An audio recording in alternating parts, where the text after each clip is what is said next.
Hey guys, it's Milma here with another Xcode tutorial. In this Xcode tutorial I'll be teaching you how to stop the delay before playing a sound. Because as you'll know if you've been following my other sound tutorials, that as you press the play button you have to wait for about 5 seconds before it actually plays the sound.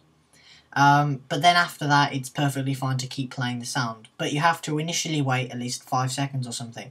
Let me just show you the example here of what we made. So here's our thing, and we click play, and as you can see we had to wait a while before it started playing. Now I'm going to teach you how to fix that, and to actually fix that we're going to be using a bool statement, a bool method, a setter method in the AV Foundation player that's called prepareToPlay. So we're going to go into the .m here where we actually set up our sound, and you just go to wherever you set up your sound. It doesn't have to be the viewDidLoad. And I'm going to put it after everything, because after we've set everything, we're then going to say, alright, now you've set, we're ready to play. But it's not going to play the sound, it's only going to prepare its buffers to actually play the sound. So we're going to take our sound variable, which for me is called sound. So I'm going to go sound, then I'm going to go prepareToPlay. And this sets the prepareToPlay boolean value to yes. And that will let the code know to go, oh okay, let me just prepare to play the sound, or prepare all my buffers, load it all into memory, then I'm going to play. So we don't have that big loop.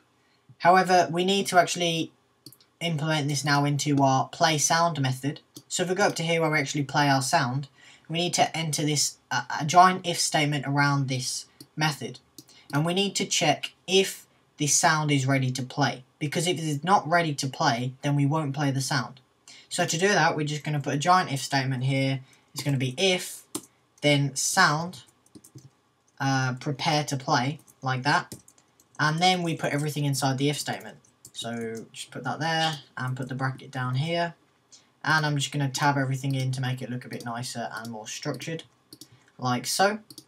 So now what this does, if I just do that, it goes, okay, are you ready to play? Are the buffers ready? If it equals yes, then we do all of this. If it doesn't equal yes, then we don't do anything.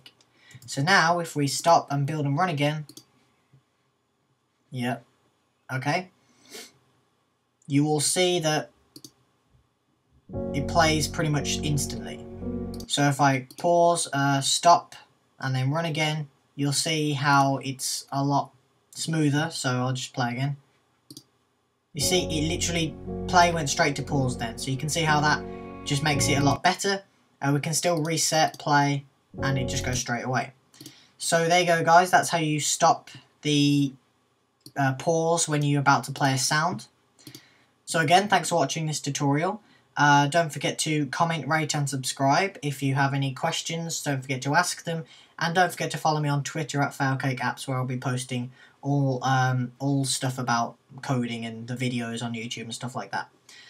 So again, thanks for watching. Don't forget to click on some of the adverts in my videos because they also help, and see you in my next tutorial.